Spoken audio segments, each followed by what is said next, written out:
time to talk sport because there's a big match on this afternoon, is there not? Aidan McGee? It is indeed. Dusseldorf, 5 p.m. England take on Switzerland. And you know what, Anne? I said it a couple of hours ago, didn't I? I think if you'd given England the option of Switzerland in the quarter-final just a month ago, or even less than that, I think England would have taken that all day long. But things aren't as simple as that because Switzerland have proven themselves a decent side. They don't really have any notable pre-tournament or tournament pedigree up to now, but they're proving it this time. They've got a really good back three, strong goalkeeper, Granit Xhaka in the middle, and a decent striker as well. So they're going to pose problems for England. I want to bring in somebody who knows a thing or two about coping with pressure and playing for England. It's England's most capped international player. He's a good friend of mine, Peter Shilton.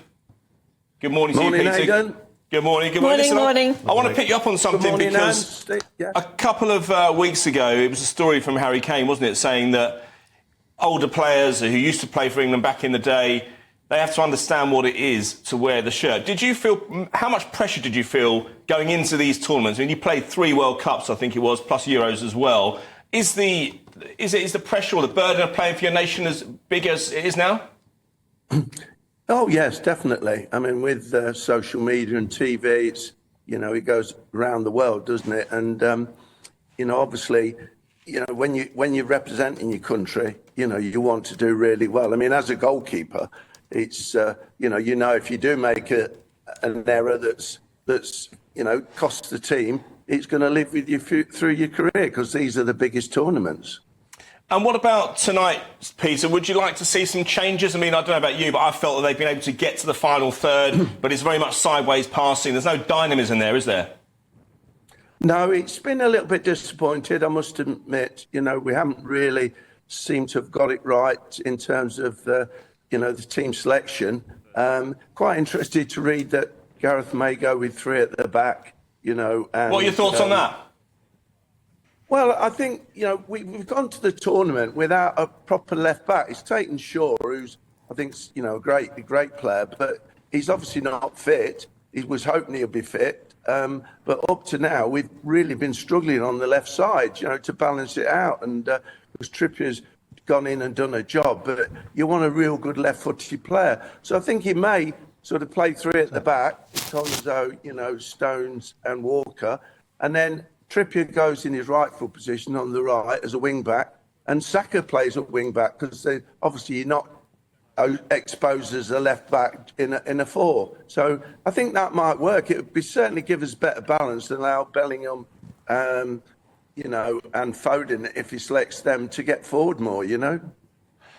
Shilts, Martin Dormer here in the studio. Nottingham Forest fan, I was there when Forest beat Liverpool 2-0 in the European Cup in 1978. Thank you very much for that lifelong treasured memory. On to today, penalties. I hate to even mention the P word, but nevertheless, we always worry about them. Shilts, as a keeper, how much pressure is on you and what advice could you give today to Jordan Pickford? I don't think Jordan probably needs any advice from me because I think he's pretty decent at penalty shootouts. But it is a bit of a lottery as a keeper. You know, a lot of keepers, you can see with the Portugal keeper, you know, he saved the first 3 the other night, and last night he never got near them because a lot of keepers just guess and go the right way. And if you're lucky, you might save one. I used to try and wait as long as I could before I moved because a lot of times the ball goes straight down the middle or they miss-hit one. And you've gone too early. So it is a bit of a lottery, but it's obviously very challenging for the taker.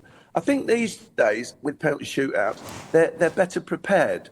I mean, by that, I mean, they do a lot of analysing before the match about their penalty takers, keepers looking at which way they put it, and then the mental attitude. You see a lot of players really take a deep breath when the whistle goes, you know, and settle themselves, whereas we had none of that. I remember Bobby Robson just said in the semi-final in 1990 against Germany, you know, who wants to take a penalty? You know, this is when we're about to take them. So we didn't really plan as such in those days. Peter, just on the defence, we were worried about it before the tournament, weren't we? We wondered whether it would be able to stand up to the rigours of a tournament like this, playing every few days, and the personnel were missing as well, Harry Maguire, etc. But it's actually stood up pretty well. It's done its job, and in particular, Jordan Pickford. Yeah, I mean, we've looked solid. I mean, what Jordan's had to do, and I think he's had a lot to do, but what he's had to do, He's typical Jordan. He's enthusiastic. I love how he gets at the defence, keeps them on the toes. So that side of it's been good. I think the midfield area, as I've said, has been the balance, and there's still quite inexperienced players, like Bellingham. He's not played a lot of international matches. Mainu, just the same. So we've kind of got inexperienced players in there. And, Foden, for England, I don't know if he built himself up too much, but he doesn't play like he does at Man City. And it's only Kane and Bellingham that have really looked as though they might score. Peter, before we love and leave Yes, you, obviously we're looking forward to this match tonight. Can we go all the way? That's something Prince William asked you just a few days ago. What did you say to him? He didn't actually ask me that, Anne. I volunteered. I volunteered the information and said I started. Well, he threw me a little bit because he said, I believe about gambling harm, which is one of the reasons I got the CBE. I've done a lot of work with my wife in that area. And he threw me a bit because I thought he'd just talked to me about football. And I managed to swing it to Villa and then on to England. And I just said, by the way, I think we can win the Euros. So I hope we do. Also, you'll think I'm a right mug. Oh, lovely. And congratulations on the CBE. Well Thanks, deserved. Sam. Thank you very much. Great Thanks, moment. Martin. You've had some wonderful, wonderful moments in your life and your footballing career. But I'll bet you that was a wonderful moment going to Windsor Castle and being given that gong. It was. I thought, because of my wife, Steph, and Missy, her daughter, and Louis, the grandson, came as well, into the actual ceremony, which, I've been to Buckingham Palace for the, without trying to sound, a bit big-headed, MBE and OBE with the Queen, but that was a long time ago. But Windsor Castle is just fantastic. And they were actually 10 yards away, the way they did it, whereas in the Buckingham Palace, they were all herded together in like an area, and it was a lot more personal.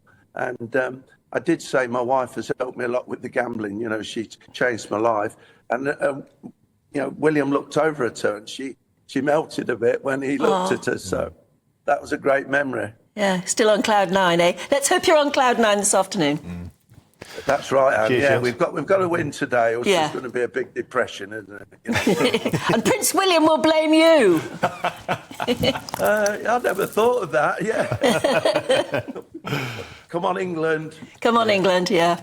Superb stuff. What a legend, absolute legend. Well It's a done. lovely cup of tea, Peter Shilton. I went Does to it his house indeed? a couple of years ago. Yeah. In Name Essex. dropper, tea dropper. I know. It was absolutely lovely. What In what way? a moment. Nice and strong? Yeah, nice and strong. Like builder's tea. I'd been on a long journey. Just what I needed. To just perk me up. But we went to see him when I think Maradona died, and he gave us some good insight into what he was playing in that game. And also when I was a kid down in August '86, went down to Southampton to watch QPR play. Stood behind him he was in goal. Stood behind him in the terracing as an 8-year-old boy. Oh, you and must have I got a loved lesson. that. I wasn't a goalkeeper, but I got a lesson in how to manage your defence. He was more famous than his back four. Yeah. They just they danced to his tune, and they won 5-1 that day. Yeah. Brilliant. Superb stuff. Great stuff. Shields, what a ledge. Absolutely. OK, thanks very much indeed.